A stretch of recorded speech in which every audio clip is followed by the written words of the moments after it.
What's going on, everybody? Welcome to the off-season, season number 7. We have turned this program into a respectable one, but we want to turn it into a powerhouse. We want to turn it into a juggernaut. We want to be labeled a college football dynasty. The season started off with Austin Leonard at quarterback. We moved on to Derek Fulmore. He had a quarterback rating of 212 quarterback rating. He had over 3,000 yards passing, 27 touchdowns, 15 interceptions. Ashton Smith, he was our leading rusher with over 1,000 yards there. John Smith, 76 receptions this season, 1954 for his yards and 22 touchdowns. He had a grand total numbers, 169 receptions, 3,740 yards receiving, and 36 touchdowns. Where does that rank him as far as the greatest receiver in program history? Well, Blake Naismith, our tight end, finished with 152 receptions, 3,846 yards, and 31 touchdowns. So receptions and touchdowns, he got Blake Naismith, but in terms of yardage, Blake Naismith is still the Don Dada. You feel me? All right. Anyways, man, moving on. These are our offensive linemen. They protected Derek very, very well. His scrambling ability obviously helped there, but still, they protected him very, very well. Jeff Sims, 68 tackles, 20 tackles for loss. Chester Anderson, 14 tackles for loss. A.J. Moore with 10 tackles for loss at DT. That's impressive. Sims had 10 sacks. Anderson had 8. Starks had 4. Campbell had 4 as a freshman. Solid season for him. Matt Brown, 4 interceptions. Sims with 4 of them things. Flowers with 4. Josh Jackson with 4. Wilson with 3. Owens with 3 as a freshman strong safety. That is quite impressive if you ask me. So Derek Fulmore, he had the highest quarterback rating, and then Jason Jefferson had the highest passing totals with 4,678 yards passing, like a 12-game season. That's stupid. Also had 45 touchdowns. John Brown, your Maxwell and Best Quarterback Award winner, he had 48 touchdown passes. His teammate in the backfield, Cedric Morris, might be the first running back taken in the draft. If he decides to go pro, he is a junior. He is first-team All-American, 1791 on the ground, plus 14 touchdowns. The most touchdowns goes to Jay Cabral. He had 21 of those things, followed by Parks and then Jackson.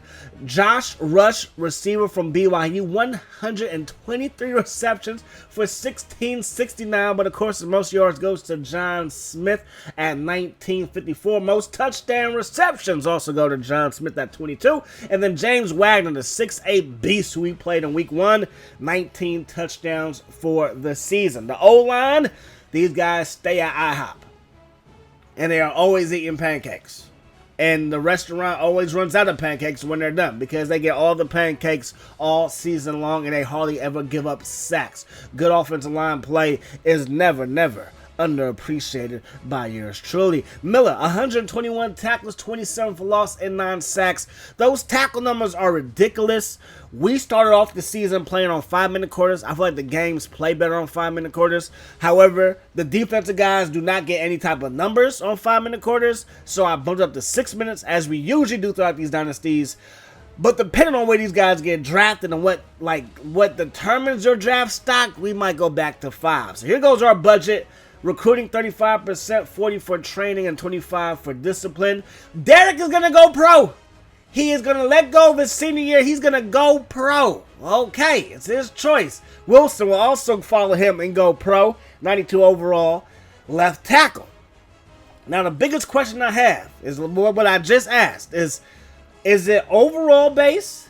Is it a mixture of overall base and performance base? Is it just performance base? I really want to figure that out, because if it is, again, we're going to stay at 6-minute quarters and we'll just deal with whatever happens over here, because I actually do care about how these guys get drafted. I think it is cool to see, and if we're going to do it, I want to do it right, all right? So, yeah, that's what I want to see, because Derek Fulmore, he's going pro. He's one of 4 quarterbacks who are deciding to leave school early.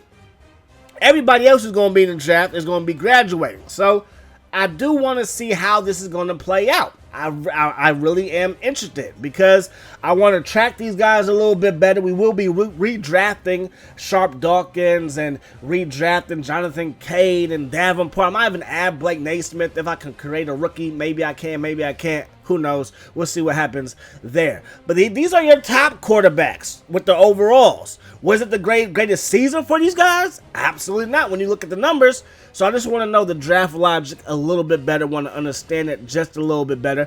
And the dark horse of it all, or the guy that's going to tell the whole story basically, is going to be John Smith. He had a great year. He's only 92 overall, though. He won the Heisman. He has the good size, good speed. He could break tackles. Like, he's a great prospect at receiver.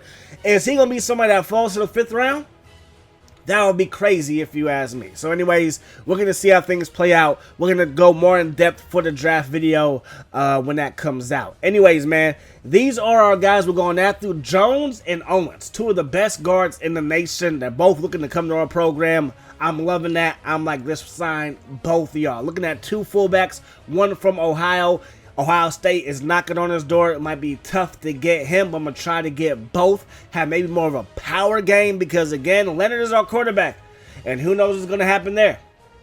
And looking at the quarterbacks that we were able to target, not too many of them are athletes like Derek was. So maybe that option attack will disappear next season.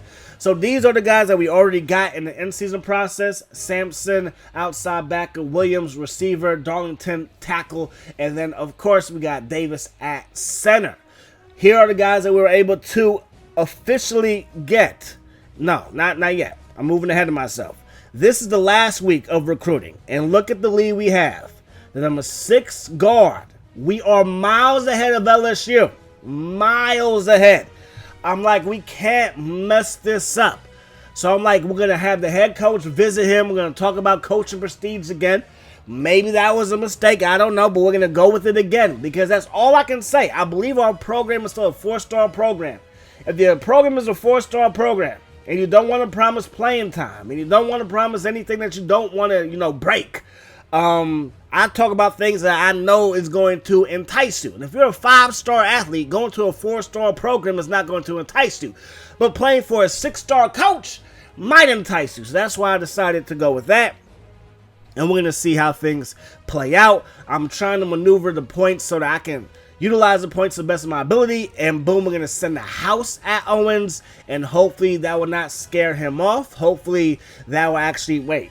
We're not right there. I'm going to try to send the house at Owens, right? We're going to maneuver some points and try to get it done so we can send the house. Hopefully that doesn't scare him off because maybe it would scare him off. Again, I don't know how the logic works in all these games. I just go out there, play, have some fun, and then bring it to your viewing pleasure. Anyways, man, we send the house to Campbell. Then I'm like, let's just have the coach talk to him. We should be good there. And then I'm going to send the house to Matt Owens. And we only get Bellamy. Like how? Like we were in front with all these guys, right? So I don't know what kind of NIL deal they got to Matt Owens last second, but LSU got the job done. They got the job done, and he is going to LSU. He is a freshman. The guy that we got is a JUCO transfer, so he is already a junior, but he is very, very talented. Hopefully we can help him to progress because I do not think he gets a year training, which sucks. When you're an incoming recruit, you do not get that training. You only get that training if you've been with the program, so he's going to miss out on that, and we are already thin at offensive line. We just lost a tackle in Wilson. He's going to pro. So our O-line could be an issue. And we got one fullback, not both fullbacks, which I'm okay with because we still have horses in the stable at running back. We have Battle coming back. We have Smith coming back. So we're probably going to be okay there. Bonner's going to join them in the backfield. We missed out on Porter, which, again, not really tripping. I believe Porter was a little bit faster, but besides that, they were pretty similar in build. So, yeah, hopefully it'll work out there. Bellamy will join the backfield as well. Probably will get redshirted his first season in college. We missed out on his punter. We don't need a punter. But our punter is going into his senior season, so I was like, it might be nice to have his replacement already on campus. We have this athlete in in Jones, and then we missed out on Watson, who's going to be playing for the University of Texas. All right, 5'11", 204-pound outside backer. Jason Ryan, he is an athlete that we are trying to see what he's good at. Is a quarterback, is a receiver, is a running back, is a defensive back. We're going to figure things out. Top recruiting class, LSU, followed by Michigan, Penn State, Texas A&M, Texas University, Miami, followed by Minnesota. Florida is ranked in the top 10 at number 8. Nebraska is number 9, and number 10 is Purdue. And we are number 15 with only 15 signees. So not bad. Not bad at all. Again, our top guy in Gary Jones, he's already a junior, so that does kind of suck. But hey, it is what it is. He had to go to junior college route, but he made it to the big times. Hopefully he can make it to the really, really big times. The second best player in the nation did not qualify, so he's going to be in junior college as our man Jones was, right? So Steffens, he is the top quarterback, then followed by Smith, the second quarterback, third overall recruit, then Warner, tackle, cornerback, and Brown. Collins, middle linebacker, going to Penn State. Some people call that linebacker U. Defensive end Townsend going to Illinois. Fagan, he is going to Mississippi State. We got Jones. Again, I'm happy for that. I really, really am. Then Gavin, he is going to Tennessee. So, yes, the top guards are staying in the South. Wisconsin, eat your heart out, even though Wisconsin always has good offensive linemen. So does like Michigan, Ohio State. Like, you either going up north or down south if you're going to be a good offensive lineman. That's just the way it is. So Jones, he looks like he could be a very, very good athlete, and we're going to make this guy a quarterback, though. So he's a very, very good athlete who's going to be a quarterback. Gonzalez, he is going to be a receiver, and then Jones is going to be a right guard. Leonard is now 89 overall, which is good. Can he bounce back? Will this be a story that everybody's going to remember? He was benched. The guy that took his place goes pro. He gets a starting job yet again, this time as a junior. A little bit more experience under his belt. Another year to get wiser. Will that pan out for him in the long run? We have good tight ends. Doug Osborne, he is interesting. He's the fastest tight end on the roster. But we have two tight ends ahead of him overall-wise. Do I redshirt him and risk pissing him off to, keep the program moving the way that I want it to move, even though we could lose out on him because these guys do get mad and they decide to transfer and all that other stuff. But I'm thinking he will be okay with it because, again, Coach Dawkins is one of the better coaches in college football, and maybe he could sweet-talk this guy into going that route. Defense, gonna be a little bit different than last year. We're losing Chester Anderson. We are losing who else are we losing? I believe we're losing Jeff Sims, obviously. So yeah, our team is gonna look slightly different than in years past on the defense, but we're still very, very good. So offensive line, we will move our guys around. Jones right now is a backup left guard, but we need a starting right guard. I made Tony Jones. He is the starter right now. He was an athlete. I think he needs some work on blocking, so we're going to not start him just yet. We're going to go with Gary Jones, who is the higher overall at left guard and was the top recruit. So, yes, 5-star guy, 6'4", 283 pounds. Got to get a little bit heavier. We want him around 300. All right, so then outside backer Morrison, 59 overall with 68 overall speed. That's not going to cut it. We're going to put Stevens over there, who's traditionally a middle linebacker, and then his backup will be Estes. Estes will be his backup. Here goes the schedule. Georgia, NC State, number 1 Miami. It's time for somebody to take them down, tie them with a national championship. Then UCLA, Georgia Tech, Air Force, Alabama, Marshall, then at Syracuse, at Notre Dame, then another couple of byes. Then we got USC, and then we have Army to wrap up the season. Here goes the Redshirts. Jason Ryan, he will get redshirted at 85 overall speed, and they're like, no, he will not get redshirted because I want that speed available to me. I really, really do. So the other freshman quarterback, he will be redshirted because he can't help me this year. Maybe if Leonard would get hurt, yeah, but I'm not going to play that scary game. Well, if this happens, I was like, no. I know I want that guy's speed in case Leonard's arm is not what I need it to be for a game or two. I want to be able to utilize the option tack, and Ryan will allow us to do that. Osborne, again, the fastest tight end on the roster. But again, for this season, he might be better suited to redshirt to grow a year of maturity and then, you know, mental capacity, all that stuff, and that's what we're going to do there. All right, center situation, Patrick, you got to get redshirted. It only makes sense. I'm sorry that threw off all your dreams of starting. You weren't going to start. You weren't going to see the field. Most likely Jones will get redshirted. Matt Brown, you already are starter.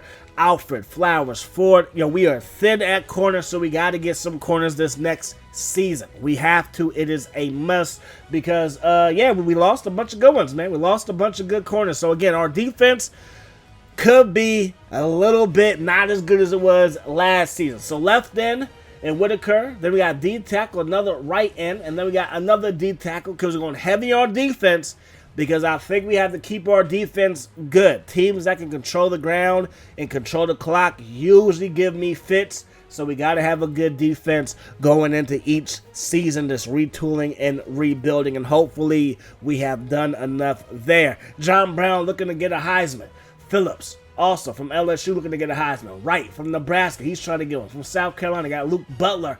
And then Josh Bell, quarterback from Washington, trying to get a Heisman as well. Miami is ranked number 1, followed by Texas A&M. Michigan's number 3. Washington's number 4. Then LSU, Nebraska, Penn State, South Kakalaki, Maryland, Virginia is number 10. Michigan State is number 11, followed by Iowa. Florida is number 13. Texas Tech is after them. Then Ole Miss, Oklahoma, Wake Forest, the ACC represented well. Georgia Southern's number 18 to start the season, followed by Virginia Tech, Florida State, NC State, Purdue number 22, UCLA number 23, USC 24, and those Yellow Jackets of Georgia Tech number 25. That is going to do it. Hopefully you guys enjoyed the video. I do hope that the rest of your day is the best of your day. Peace, love, how's